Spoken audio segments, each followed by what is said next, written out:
Sementara itu untuk pasangan bakal calon Bupati Minahasa Utara Jonegada dan Kevin William Lotulung selama 2 hari menjalani pemeriksaan kesehatan di RSUP Prof. Kando, Manado.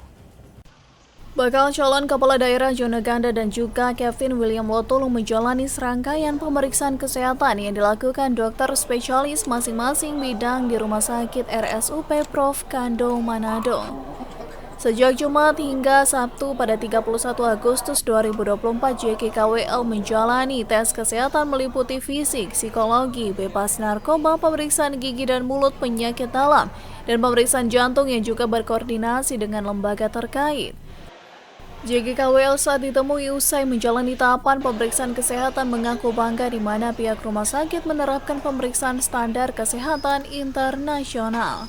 Cukup banyak juga yang kita lakukan dan ini benar-benar pemeriksaan lengkap, termasuk ada yang sangat menarik yaitu pemeriksaan tentang bagaimana karakteristik kita, termasuk daya ingat kita, hal-hal yang perlu untuk kita lakukan dengan pola-pola yang standar internasional. Jadi sebenarnya secara overall saya lihat bahwa materi atau apa yang dilakukan dalam tes ini sangat baik. Pemeriksaan kesehatan ini juga dipantau langsung oleh KPU dan juga Bawaslu Kabupaten Minahasa Utara, di mana pemeriksaan kesehatan ini menjadi syarat wajib dalam tahapan Pilkada Serentak 2024.